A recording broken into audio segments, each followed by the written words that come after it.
Today I have a Santa Fe, New Mexico story for you so that you can learn vocabulary and phrasal verbs in context. And I'm going to tell you how you can use this video to become more fluent. Welcome to English Coach 3Ts. I'm Tanya. And let's start with that idea of how to use this video. The very best thing you can do is to listen and enjoy the story as much as possible. Even if you don't understand every single word, that's okay. The main thing is that you can understand most of what I'm saying. And if that's all you do, this is a great start. But if you'd like to do more, I'll share more of what you can do once you've listened to the story.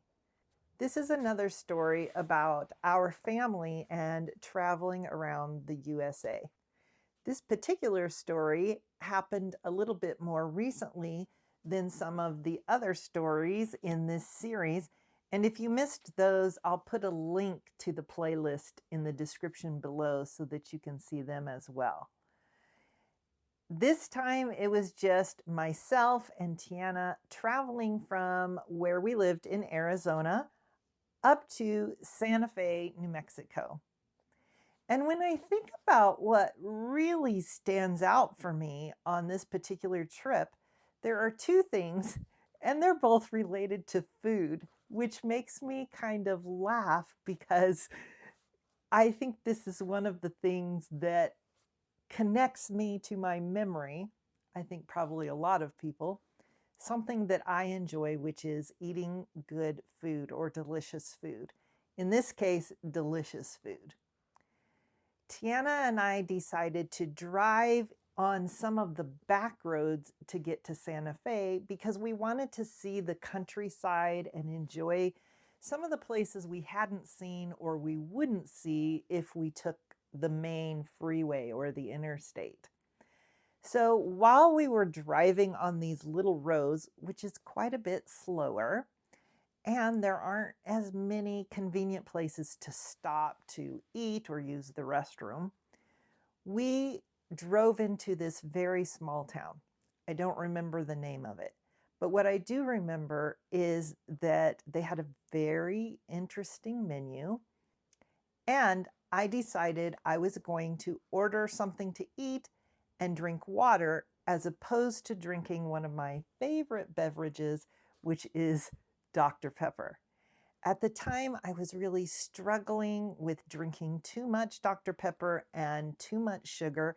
And so I was really trying to be good about what I drank or ate. So I ordered my food and I was drinking water and enjoying conversation with Tiana when the food came out, and it was delicious. If I remember correctly, it was a sandwich, like a pulled pork sandwich. I can't remember exactly what it was, but I do remember it was delicious. And I'll just say right here that this is a huge thing when it comes to remembering something, because one of the reasons we remember things is when it's connected to an emotion or something that we really enjoyed. So if we felt really happy, or this was very delicious, or it was extraordinarily good, we're really likely to remember that. The exact details of some of the things around it, maybe not, but we will probably have a very strong memory if it's linked to taste or smell like this was. So I remember very specifically the waitress coming to our table, and I said to her how delicious this was, and she said that the secret to this particular thing was that the cook marinated it in Dr. Pepper. Yes. In other words, they put it in Dr. Pepper and put it in a dish and left it overnight in Dr. Pepper. Okay, this is a great secret to know, but I have to say, here I was trying to avoid drinking Dr. Pepper, and I had ordered it in my food without knowing it. Deanna and I both started to really laugh, and needless to say, I ordered a Dr. Pepper.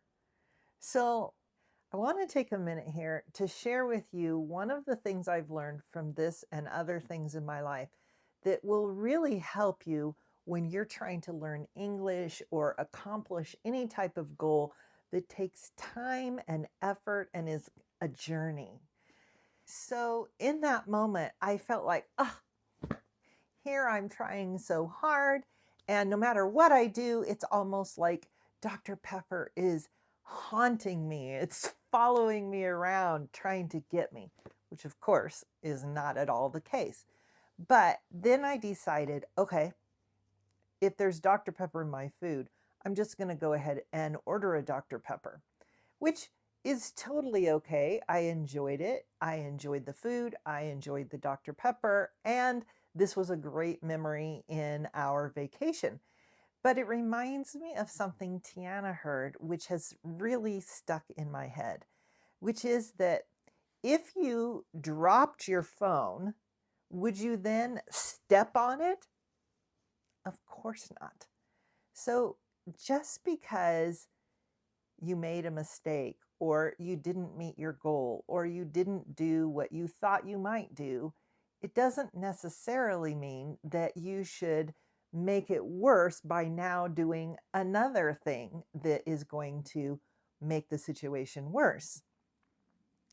I find this little story that Tiana shared with me very helpful, especially when it comes to things like setting a goal to learn a language or how I take care of myself with what I eat, which is something that can be a difficult thing for me.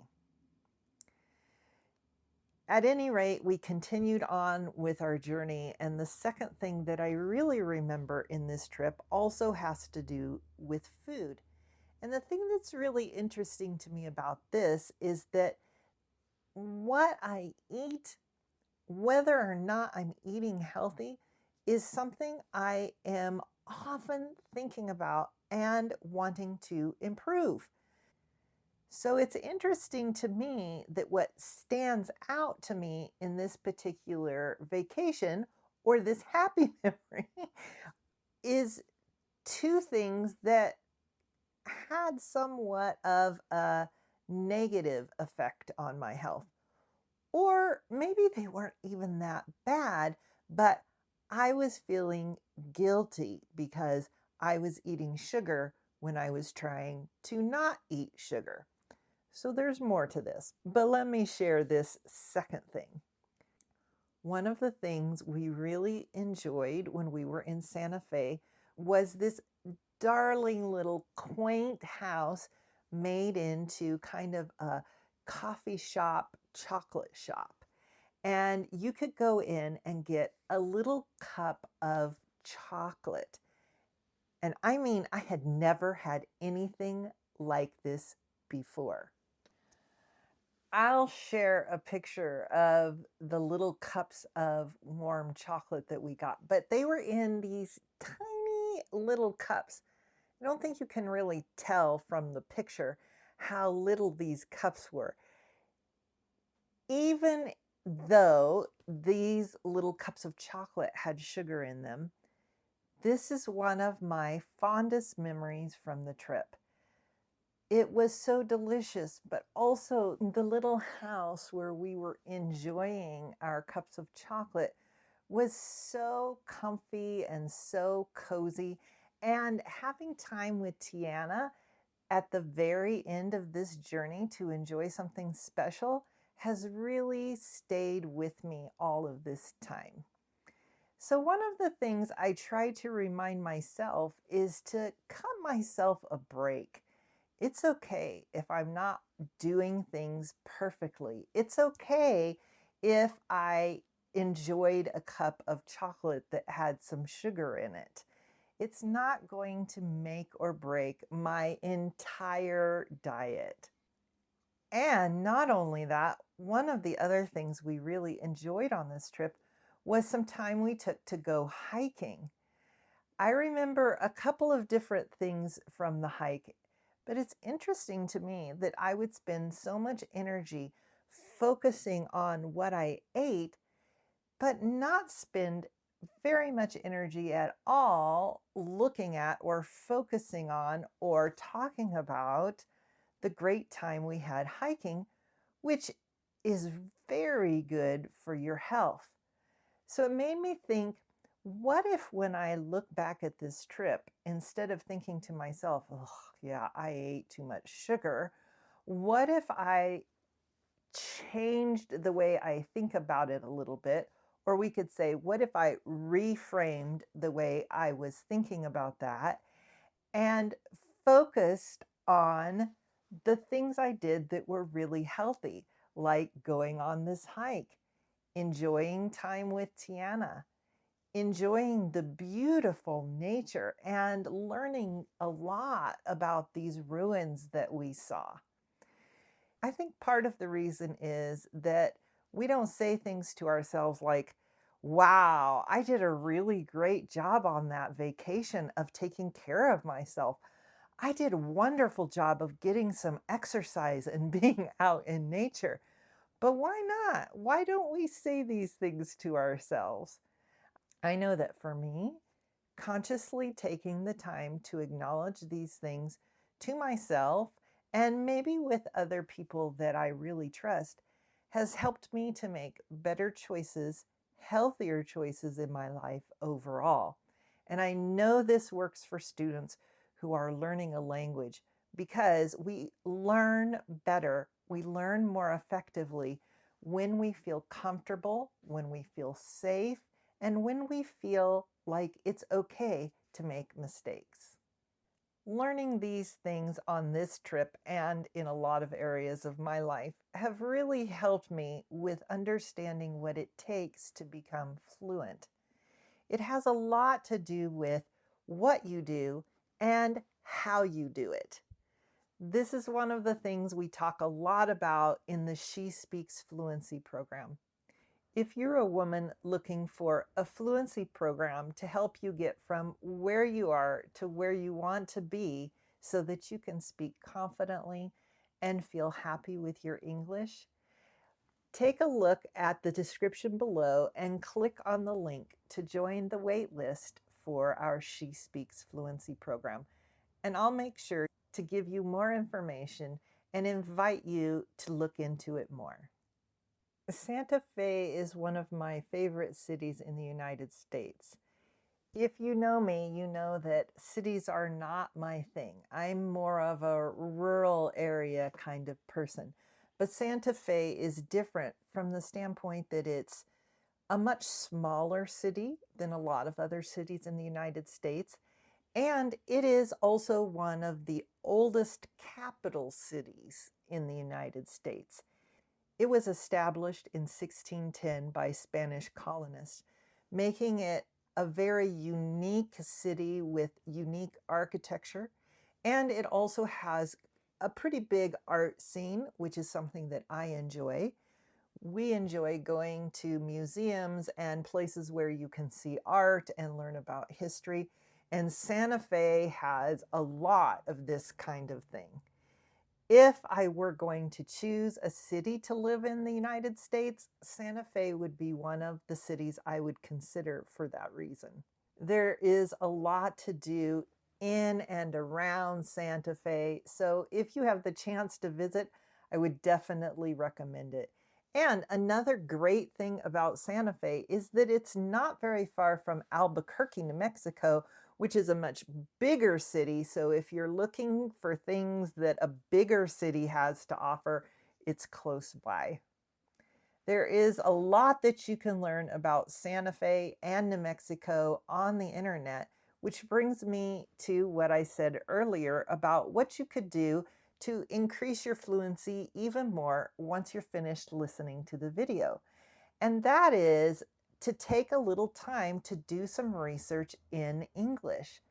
One of my favorite ways to do this is to ask ChatGPT to tell me some things about whatever it is, in this case, Santa Fe, and either get a conversation by text going back and forth between ChatGPT and I, or even talking to ChatGPT on my phone. In this way, I can practice my second language and I can practice speaking and or writing while learning something new at the same time. And in this case, you're learning about culture in the United States, which is a big part of learning English. Another tip for you, and probably one of the best things you can do to increase your fluency with this video, is to tell somebody a little bit about the video. You could tell a friend, you could even tell your cat or your dog or the plant or whatever. Talk about the video, and whatever you can remember, say it in the best way possible. Don't worry about getting it exactly perfect. If you want to go back and look for some of the information or find some words or phrases that you'd like to use when you're talking about it, that's totally okay. But don't pressure yourself to do it a certain way. Instead, enjoy the process of kind of remembering what you heard here, or even talking about what you'd like to learn more about when it comes to Santa Fe. If learning about places in the United States and improving your fluency at the same time is something you're interested in, I suggest you take a look at this video next, and I'll see you there.